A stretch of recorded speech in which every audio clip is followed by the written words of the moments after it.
இந்த 2022ஆம் வருடம் தொடங்கி கிட்டத்தட்ட ஒவ்வொரு வாரமும் புதிய கார் அல்லது பைக் லான்ச்சை நம்ம பார்த்துக்கிட்டு வரோம். அந்த வகையில் இன்று Volkswagen நிறுவனம் அவங்களுடைய புத்தமுதிய விர்டஸ் செடானை அன்வைல் பண்ணியிருக்காங்க. இந்த கார்களுக்கான புக்கிங் இன்று முதல் அஃபிஷியலாக ஆரம்பிக்குது. ஆனால் அந்த கார்களுக்கான ப்ரைஸ் மற்றும் டெலிவரி மே மாதம் தொடங்கும்னு சொல்லப்பட்டிருக்கு.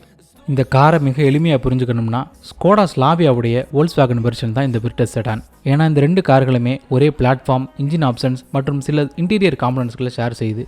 மற்றபடி இந்த ரெண்டு கார்களுக்கும் எந்த வகையிலுமே இன்டீரியர் மற்றும் எக்ஸ்டீரியர் டிசைனில் ஒத்து போகாது. அந்த வகையில் தனித்துவமாக டிசைன் செஞ்சுருக்காங்க Volkswagen. விற்பனையில் பெரிய இடத்தை பிடிக்க முடியாத Volkswagen Vento காருக்கான ரீப்ளேஸ்மெண்ட்டாக வருவதால் இந்த காருக்கு பெரிய அளவில் எதிர்பார்ப்பு இருந்தது. அந்த எதிர்பார்ப்பை முழுமையாகவே பூர்த்தி செஞ்சுருக்குன்னு தான் சொல்லணும். அதற்கு காரணம் இந்த காருடைய டிசைன் மற்றும் ஃபீச்சர்ஸ் தான். இருந்தாலும் இந்த கார் பல வகையில் Volkswagen ஜெட்டா காரை நினைவுபடுத்துது. டிசைன் வைஸ் அந்த கார்லேருந்து இன்ஸ்பயர் ஆயிருக்குன்றதை கண்டிப்பாக சொல்ல முடியும். டிசைனை பொறுத்த வரைக்கும் டிப்பிக்கல் Volkswagen டிசைன், கிரில்லோட டாப் மற்றும் பாட்டமில் ரன் ஆகக்கூடிய குரோம் டீட்டெயிலிங் அப்படியே பெர்ஃபெக்டாக ஸ்லீக் ஹெட்லாம்போட மெர்ஜ் ஆகுது.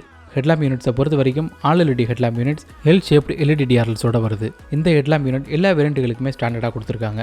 பம்பரை பொறுத்த வரைக்கும் வைடான ஏர்டாம், அந்த ஏர்டாமை சுற்றி பியானோ பிளாக் ஃபினிஷில் ஒரு செப்பரேட்டர் கொடுத்துருக்காங்க. இந்த டிசைன் தான் இந்த காரோடைய லெங்த்தை ஸ்லாவியாவை ஒப்பிடும்பொழுது 2 சென்டிமீட்டர் அதிகமாக இருக்க காரணமாக இருக்குது. ஃபாக்லாம்ப் ஹவுசிங்லேயும் ஒரு புதுமையான டிசைனை கொடுத்துருக்காங்க Volkswagen நிறுவனம். ஒரு ஆரோ டிசைனில் கொடுத்துருக்காங்க. பட் உள்ளே இருக்கக்கூடிய லைட்டிங் யூனிட் ஹாலஜன் பல்ப் தான், எல்இடி பல்ப்ஸ் கிடையாது. சைட் ப்ரொஃபைலை பற்றி சொல்லணும்னா சிம்பிள் எட் ஸ்ட்ரைக்கிங் சொல்லலாம். ஒரு நல்ல கேரக்டர் லைன் ஃப்ரண்ட் ஃபெண்டர்லேருந்து அப்படியே எமர்ஜ் ஆகி டோர் ஹேண்டில்ஸ் வழியாக ரியர் டெயில் லேம்பில் போய் சிங்க் ஆகுது.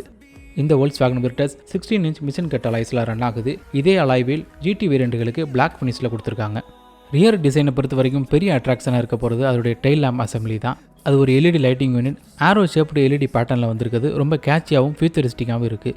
ரியர் டெயில்கேட்டில் இன்டெகிரேட்டடாகவே ஒரு ஸ்பாய்லர் டிப் கொடுத்துருந்தாலும் GT வேரியண்ட்டுகளுக்கு டெடிகேட்டடாக ஒரு சின்ன ஸ்பாய்லரை பியானோ பிளாக் ஃபினிஷில் கொடுத்துருக்காங்க Volkswagen. Rear number plate housing கீழே விர்டஸ் பிராண்டிங் ஓரளவுக்கு வெயிட்டாக கொடுத்துருக்காங்க. ரியர் பம்பரை பொறுத்த வரைக்கும் குரோம் ஃபினிஷ்டு டீட்டெயிலிங்கோட வெர்டிக்கல் ரிஃப்ளெக்டர்ஸை கொடுத்துருக்காங்க. இந்த காரோட லுக்ஸ் ப்ரொப்போஷன் வைஸ் ரொம்பவே நல்லாயிருக்கு. குறிப்பாக இந்த GT வேரியண்ட் பார்க்கவே ரொம்ப அட்டகாசமாக இருக்குது. இந்த அளவுக்கு ஸ்போர்ட்டியான எக்ஸ்டீரியரை கம்ப்ளீட்டாக மேட்ச் ஆகக்கூடிய அளவில் இன்டீரியர் டிசைன் கொடுத்துருக்காங்க. ஒரு நல்ல லேயர் டேஷ்போர்ட். GT வேரியண்ட்டுகளுக்கு மட்டும் டேஷ்போர்டை சுற்றி ஒரு ரெட் கலர் ஆக்சன் கொடுத்துருக்காங்க. அது ஓவராலாக அந்த காரோட இன்டீரியர் லுக் ஸ்போர்ட்டியாக இருக்க ஹெல்ப் பண்ணுது. Features wise 10 inch infotainment unit, 8 inch all digital instrument cluster, flat bottom steering wheel with mounted controls, Android Auto மற்றும் Apple CarPlay, ambient lighting, rear air conditioning vents மற்றும் automatic climate control units கொடுத்துருக்காங்க. சேஃப்டிலையும் எந்த வகையான பெரிய compromise கிடையாது. Top வேரியண்ட்டுகளுக்கு அதிகபட்சமாக 6 airbags கொடுத்துருக்காங்க.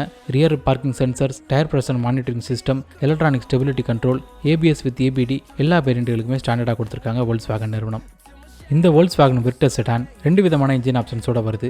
ஒரு 1 litre TSI engine 115 PS பவரையும் 178 Nm டாக்கையும் வெளிப்படுத்துது. இந்த இன்ஜினுக்கு 6 ஸ்பீட் மேனுவல் அல்லது 6 speed torque converter automatic gear பாக்ஸை கொடுத்துருக்காங்க. மற்றொரு 1.5 லிட்டர் 4 சிலிண்டர் TSI இன்ஜின் அதிகபட்சமாக 148 bhp பவரையும் 250 Nm டாக்கையும் வெளிப்படுத்துது. இந்த இன்ஜினோட 6 ஸ்பீட் மேனுவல் டிரான்ஸ்மிஷன் அல்லது 7 ஸ்பீட் DSG கியர் பாக்ஸ் ஆப்ஷனை கொடுத்துருக்காங்க. வருகிற மே மாதம் லான்ச் ஆக இருக்கிற இந்த காருடைய பிரைசிங் 10 to 18 லட்சம் ரூபாய்க்குள்ளே எதிர்பார்க்கப்படுது. கூடிய சீக்கிரம் இன்னொரு வீடியோவில் பார்க்கலாம். நன்றி, வணக்கம்.